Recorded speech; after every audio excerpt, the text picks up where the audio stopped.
Il y a encore beaucoup de discrimination, il y a encore beaucoup à faire.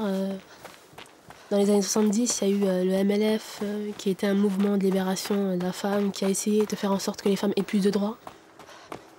Maintenant, ma génération à moi, on a l'impression, nous, Mafia, on a l'impression d'avoir tout acquis et que c'est fini, quoi. Il n'y a plus à se battre.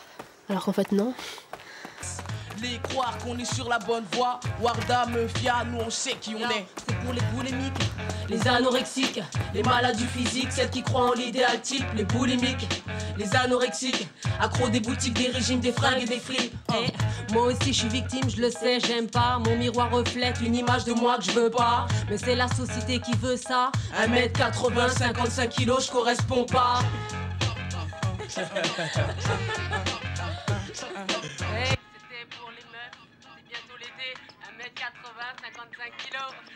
Oui, moi j'ai besoin d'avoir beaucoup de bruit autour de moi.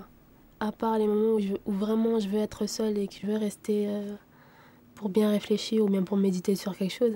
Mais en général, j'aime bien entendre des choses autour de moi. C'est pour ça que j'aime bien la ville et pas la campagne. Et j'aime pas trop quand il n'y a pas de son. On a une chose extraordinaire à Strasbourg, on n'a plus de circulation. Des fois, la nuit, c'est un silence absolu. Mais presque, pas tout à fait. Ça faisait un chou, chou, chou. Vous savez, c'était impressionnant hein, quand c'est la puissance qui vous prend aux tripes. Hein. De temps en temps, il y a une petite mobilette. Il y a un chien qui aboie. Qui passe.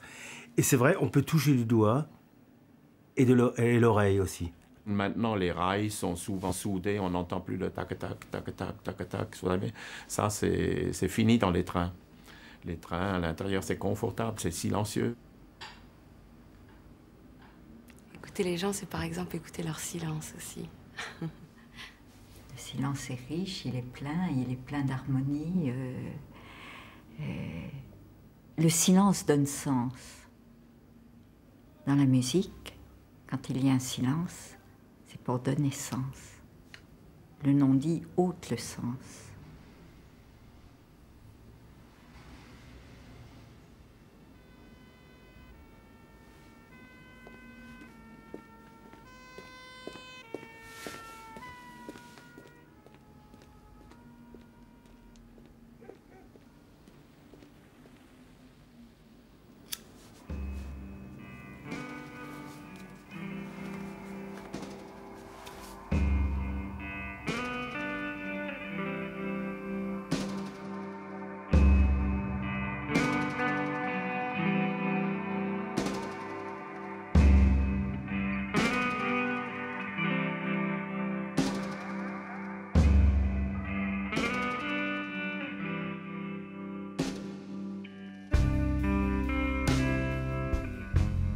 J'aime bien, c'est en été, quand il fait 35 degrés et qu'il n'y a personne sur le stade à Haute-Pierre, je me mets au milieu et je m'assois et là je me sens vraiment bien.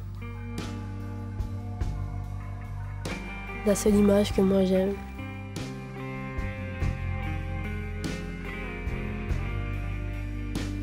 Je suis conscient que j'ai passé la plus grande partie de ma vie à l'heure actuelle et le rêve, c'est qu'une partie de mon travail, de mon passage, a été reconnue et qu'il en reste quelque chose.